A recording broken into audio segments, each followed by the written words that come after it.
Bismillahirrahmanirrahim. Assalamualaikum warahmatullahi wabarakatuh. Selamat pagi teman-teman, juga adik-adik yang masih kuliah. Hari ini saya akan melanjutkan tutorial saham dengan topik money management. Ini menanggapi dari teman saya dulu yang masih sekolah. Dia bertanya, dia yang bekerja sebagai karyawan di Surabaya. Dia bilang bahwa kalau ada kisaran uang 15 juta bagaimana? Apakah bisa untuk pensiun gitu. Terima kasih. Ini akan saya sampaikan di sini. Di sini akan saya jelaskan beberapa tipe bisnis saham ya. Yang pertama itu scalper. Scalper itu gerak cepat dengan hitungan menitan ya, 3 menitan. Kemudian yang kedua ODT atau one day trade, satu hari trading, bahwa satu hari beli harus bersih ya, satu hari atau harian beli dan jual satu hari harus selesai. Kemudian yang ketiga adalah jangka pendek, antara 1 minggu sampai 1 bulan, beli di support.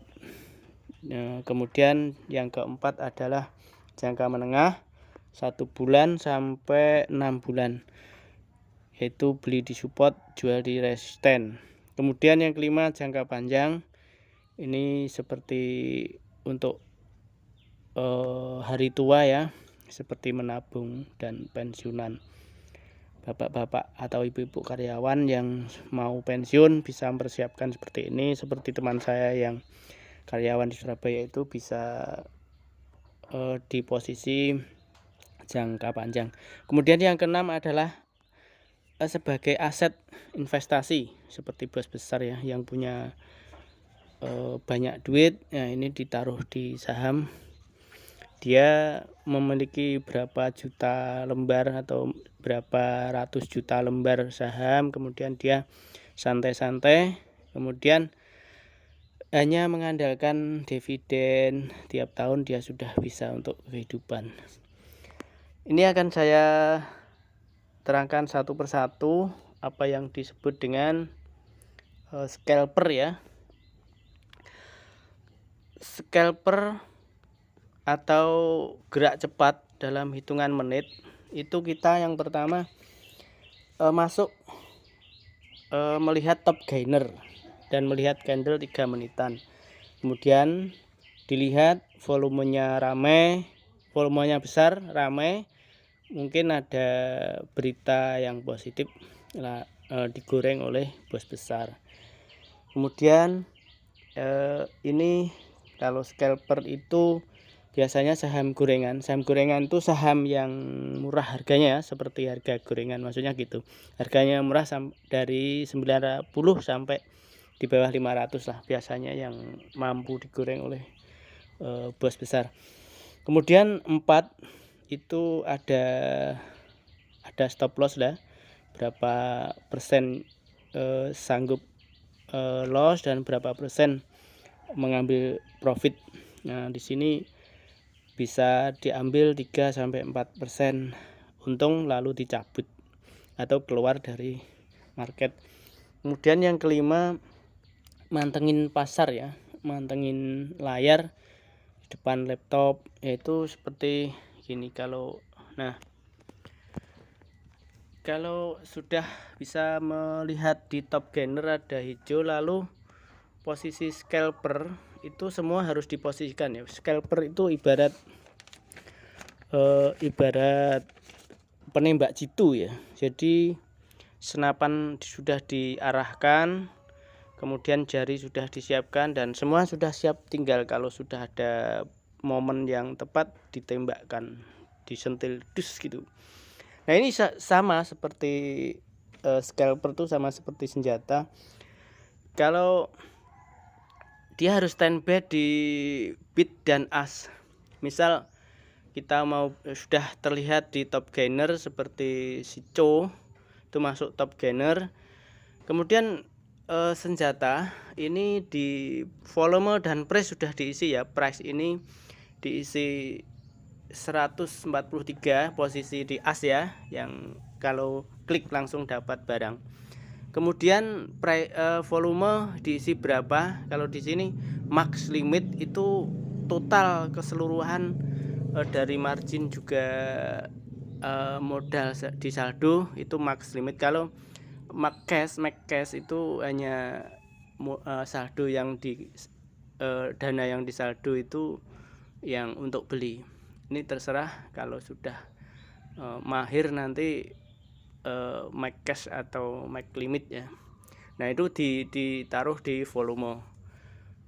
Itu sudah siap diisi semua, seperti senjata juga peluru sudah diisi, diposisikan di mana yang diarahkan. Saham juga begitu, price sudah diisi di 143, kemudian volume berapa, sama 1000 lot, oke 1000 lot.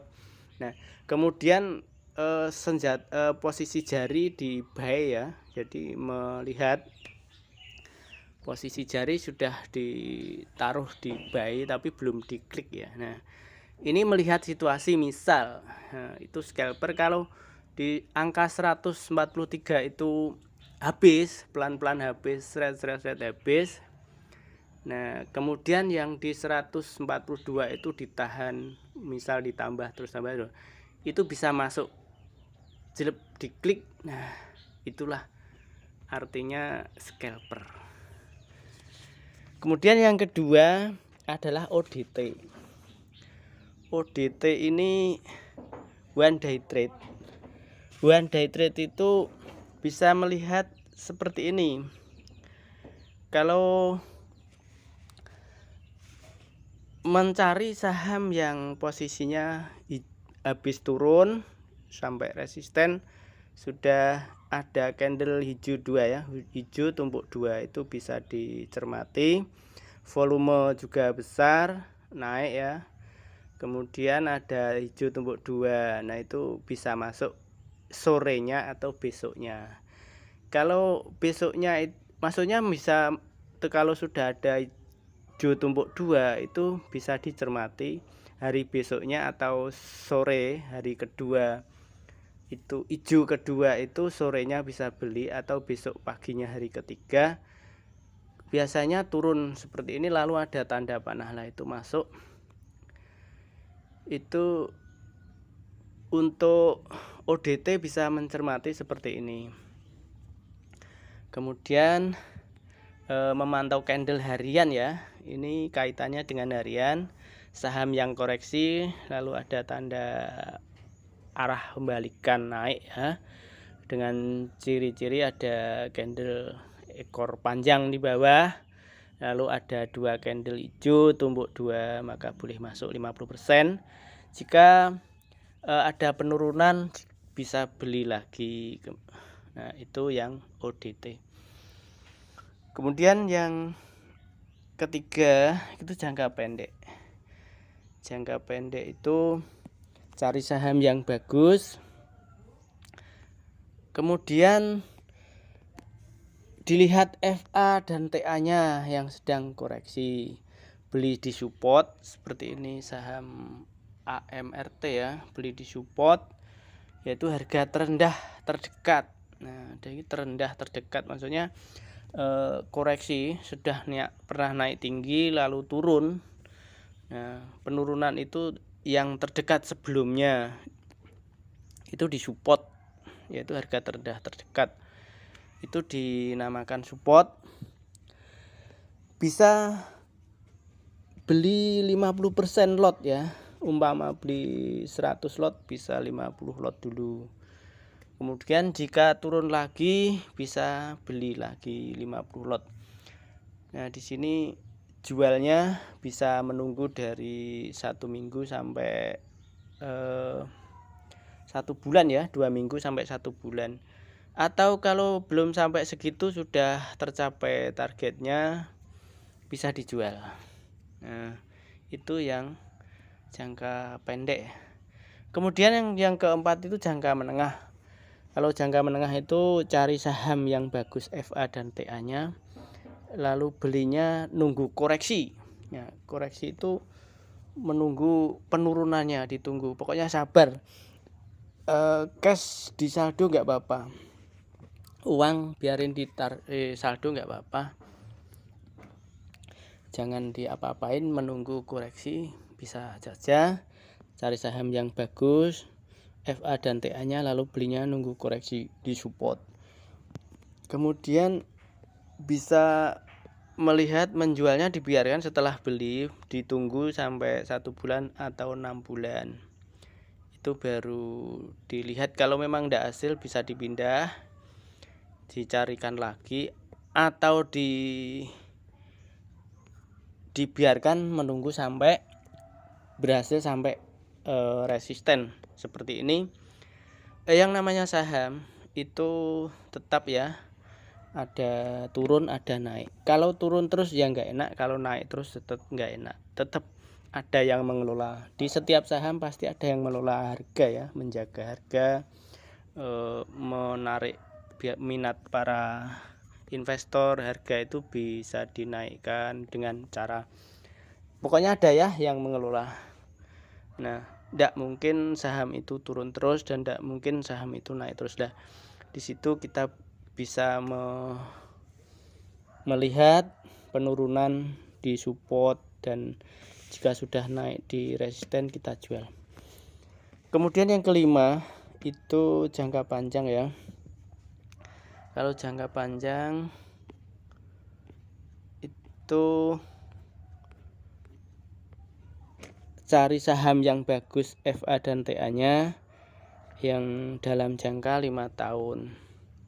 Maksudnya dalam kurun 5 tahun itu posisinya naik atau turun. Nah, bisa dilihat, dicari saham yang seperti itu. Nah, seperti ini ada. Kalau untuk jangka panjang itu ada seperti MDK ya, dalam 5 tahun menanjak dan tiap tahun membagi dividen gitu. Itu cari. Kalau yang jangka panjang cari yang dalam 5 tahun itu selalu nanjak, kemudian tiap tahunnya membagi dividen.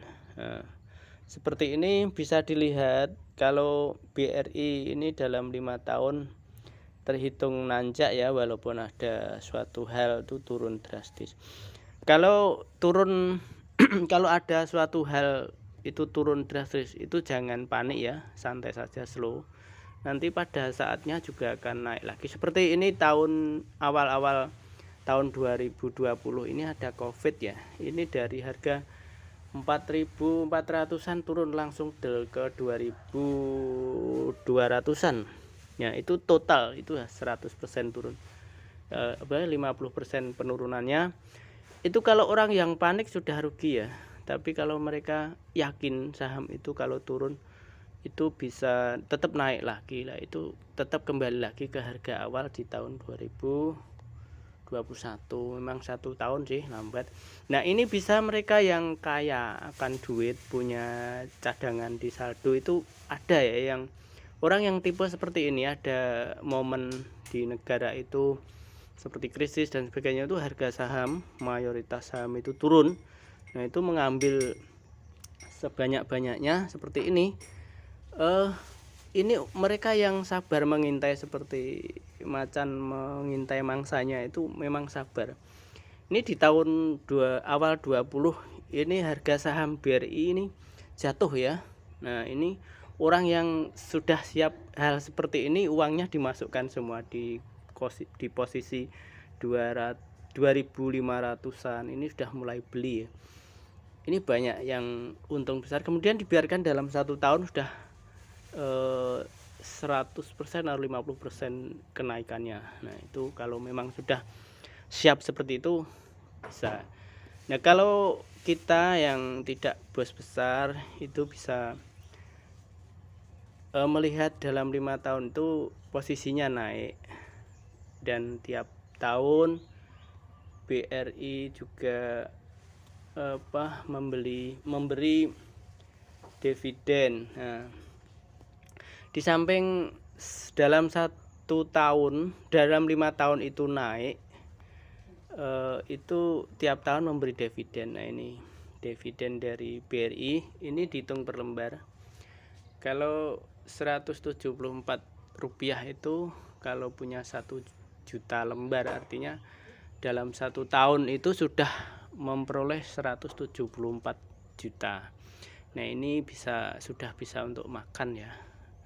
Mereka yang bos besar itu makanya nyantai, punya aset di BRI dan punya aset di saham lain, hanya mengandalkan dividen saja, tidak melihat harga itu naik turun, tidak, dibiarkan saja, udah nggak mikir, yang penting tiap tahun dapat dividen. Nah itu artinya dia mengandalkan dividen, karena kalau sudah kaya itu jarang mengulik-ngulik uang yang di saham, itu jarang, mereka dibiarkan saja, yang penting yakin saham itu bertahan. Seperti ini tadi, walaupun jatuh tetap naik lagi, ada suatu hal jatuh tetap naik lagi. Nah itu di bulan 3 atau Maret sudah dapat dividen. Nah itu dibiarkan sambil tidur mereka. Kemudian itu tadi seperti yang keenam, investasi ya. Investasi itu cari saham yang bagus FA dan TA nya, lalu beli di 70% modal itu dibiarkan dan tidak melihat naik turunnya harga ya. Modal 30% itu disaldo ya. Saya bilang tadi bahwa sewaktu-waktu ada suatu hal yang penurunannya drastis, misal ada huru-hara, itu biasanya seperti demo, itu juga kalau ngaruh itu mengaruhi bursa ya, maka itu tetap ada penurunan bursa, rata-rata saham turun. Itu banyakkan murah, nah ambil di situ yang 30% lagi, atau memang yang 30% itu dibiarkan di saldo, kalau sewaktu-waktu kita butuh dana bisa diambil. Nah untuk mensikapi teman saya tadi yang bilang ada bagaimana kalau saya ada uang 15 juta kira-kira untuk pensiunan, saya sudah tidak jadi karyawan lagi, gimana? Nah itu saya sarankan ya, di sini mungkin ada teman-teman yang sama seprofesi seperti saya, bisa menyimak juga. Cari saja saham yang seperti BRI yang dalam tiap tahunnya itu naik dan tiap tahun itu memberi dividen ya. Nah terserah teman-teman pilih yang ada dividennya atau tidak. Seperti MDKA ini dalam 5 tahun itu selalu naik, tapi MDKA tidak memberikan dividen ya. MDKA harganya lumayan tinggi, tapi dia di sini tidak ada hanya rek isu, stock split, kemudian RUP. Di sini dividen tidak memberi. Nah itu terserah. Memang ada perusahaan yang besar tidak memberi dividen, tapi boleh dilihat harga saham yang tidak memberi dividen itu luar biasa, tidak pernah turun ya. Maksudnya dalam jangka 5 tahun ini menanjak terus. Ada naik turun kecil-kecil, memang seperti itu, saham harus seperti itu, nggak bisa ya naik terus, itu lucu nanti. Nah, ada turun dan ada naiknya, itu menjadi seni tersendiri ya. Bisa yang kita orang kecil bisa tektokan, ambil di support, jual di resisten. Nah, seperti ini di harga 2244, kemudian dijual di 2800-an, kemudian beli lagi di ini seperti ini. Memang harus hukum alam, naik turun. Kalau naik terus nggak bisa turun malah susah, kalau turun terus nggak bisa naik ya susah. Nah itulah bahwa naik dan turun itu menjadi seni. Tapi di sini nggak ada MDKA nggak memberikan dividen, tapi harganya lumayan. Kalau teman saya bisa memilih saham BRI ya, BBRI, candlenya dalam 5 tahun seperti ini, ada naik dan turunnya, bisa dikelola. Kalau kalau sudah di resisten itu bisa dijual sebagian, kalau turun lagi sampai support atau di atas support itu bisa beli lagi seperti itu. Nah, itu bisa untuk jangka panjang seperti ini.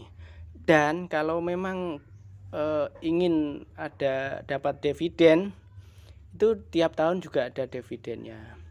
Tapi harganya agak lumayan mahal ya, 4 ribuan per lembar. Ini kalau satu lot, belinya satu lot sudah 400-an ribu ya. Kemudian ada lagi pilihan yang kedua, itu Bank Jatim ya. Juga sama-sama Bank Jatim, ini bank daerah Jawa Timur. Itu harganya tidak signifikan, ya stagnan lah, maksudnya tidak pernah naik tinggi, tidak pernah turun jauh ya. Ini sama kalau saya bilang tadi di awal tahun 2020 itu ada berita COVID, itu semua saham turun total. Ini juga turun, tapi jarang-jarang ya seperti ini. Kalau menunggu penurunan seperti ini ya lama, nggak dapat barang ya, hanya menunggu. Kalau Bank Jatim selama 5 tahun itu stagnan ya, sideways, seperti naik turun kecil, tidak ada perkembangan. Kalau mereka yang takut penurunannya terlalu tajam, itu bisa mengambil Bank Jatim ini. Dan Bank Jatim ini tiap tahun memberi dividen. Nah, ini tiap tahun memberi dividen. Di awal 2020 Rp48, kemudian 2021 Rp48, kemudian 2022 Rp52. Kalau ini Anda punya 1 juta lot, artinya 52 juta itu tiap tahun udah di tangan ya, langsung masuk saldo. Ini kalau dividen ini langsung otomatis masuk rekening ya. Nah, masuk rekening Anda langsung, tidak perlu ditarik, langsung masuk rekening. Misal punya tahun 2022 bulan Maret kemarin, kalau Anda punya 1 juta lembar, artinya Anda mendapat 52 juta rupiah. Karena 52 ini per lembar, kalau Anda punya 1 juta lembar, artinya 52 juta lembar. Oke, itu kalau yang mengandalkan dividen. Dan harganya juga agak lumayan murah, lebih mahal BRI ya. Ini kalau yang ambil yang harga sedang ya, stagnan. Tapi kalau nggak mikir dividen, itu bisa mengambil MDKA. Ini MDKA ini kalau koreksi bisa diambil, seperti minggu-minggu ini koreksi, ini bisa ambil ya 4 ribuan dan pernah menjadi 5.900, kemudian hari Minggu ini turun ke 4.200-an. Nah, ini bisa ambil waktu koreksi. Kemudian ini memang nggak ada dividennya, tapi lumayan. Ini menunggu dividen kan 1 tahun. Kalau ini kenaikannya lumayan, ini bisa diambil langsung, bisa dijual, agak memantau ya. Kalau seperti Bank Jatim, BRI nggak perlu mantau. Nah, kalau untuk teman saya tadi bagaimana mengelola, itu bisa mengambil yang BRI juga bisa, Bank Jatim juga bisa. Kalau saran saya untuk jangka panjang dan tidak begitu medulikan dividen, itu bisa ambil dari BRI. Kemudian tadi saya bilang bahwa hari ini topiknya money management ya, itu pengelolaan dana di saham. Nah, itu begini, seperti yang pernah saya sampaikan. Caranya modal itu dibagi 10 dengan pola piramid ya. Kalau Anda ingin membagi menjadi 10 titik dengan kelipatan, misal 2, kemudian 4, 8, 16, 32, itu jaraknya agak jauh-jauh, jangan terlalu berapa persen lalu beli lagi.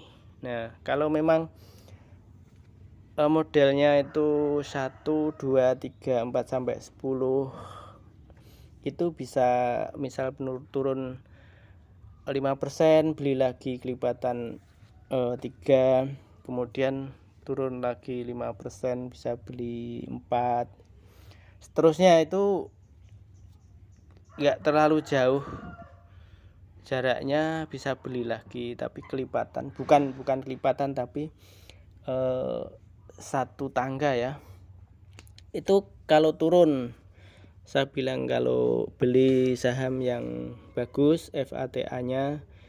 Kemudian kalau beli waktu koreksi dengan piramid, kalau turun beli lagi, kalau turun beli lagi.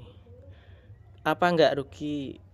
Sebenarnya tidak ada kerugian di saham itu selama belum dijual. Seperti BRI ini pernah jatuh yang harga sudah 4 ribuan, kemudian jatuh ke 2 ribuan. Itu memang dalam kondisi di akun memang rugi, tetapi selama tidak dijual itu artinya tidak rugi, karena masih dalam kondisi gerak ya. Nah, memang harus sabar karena ada situasi negara yang seperti itu. Ini juga mayoritas, tidak sendiri. Kalau sabar dibiarkan memang 1 tahun sudah kembali, memang agak lama. Tapi kalau seandainya dijual waktu di harga 2000, itu terlihat jelas sudah nyata rugi. Tapi kalau dibiarkan, ini di tahun berikutnya sudah kembali normal, dan ini tahun ini sudah melampaui. Nah, itu artinya bahwa di saham itu harus ada metode ya dan cara, tidak panik. Kalau panik sudah rugi. Maka dari itu kenapa saya sarankan untuk setiap turun itu beli kelipatan. Ini tetap, karena tetap ada kenaikan lagi seperti ini. Ini turun, kalau kelipatan beli lagi kelipatan, beli lagi kelipatan, itu lebih dekat dengan efek ya. Efek nanti kita bicara efek lain waktu.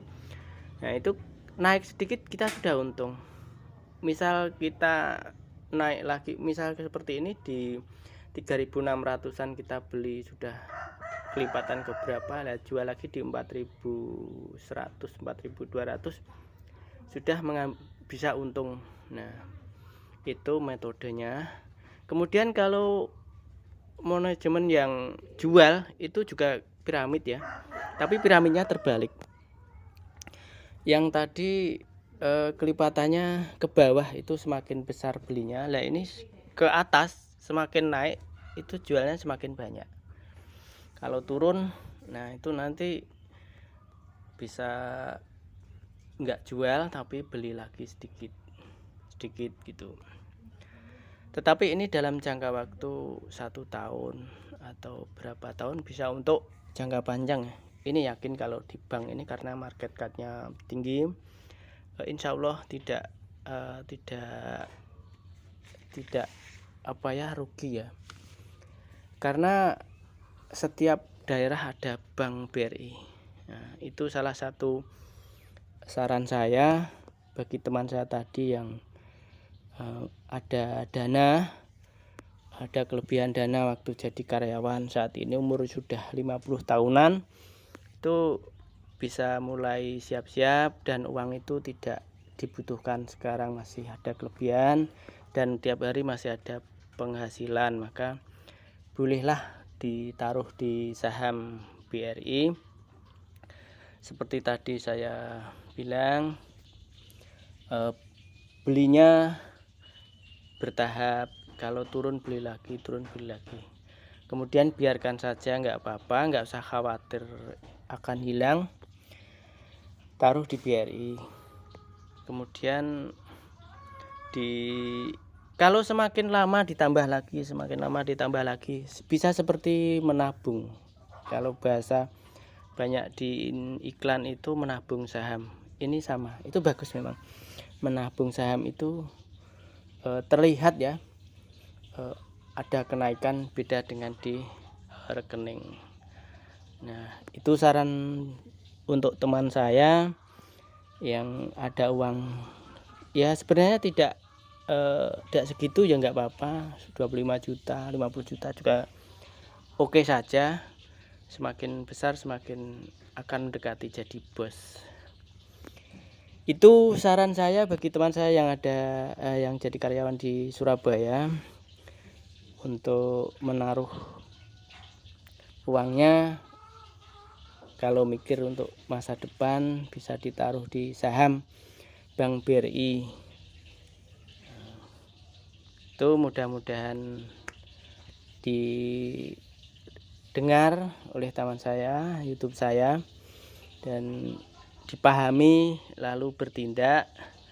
Dan saya tidak menjerumuskan ya, yakin bahwa di saham itu real, maksudnya nyata, tidak bodong, tidak odong-odong ya, nyata. Di saham itu tidak ada penipuan, yang ada hanya naik turunnya harga.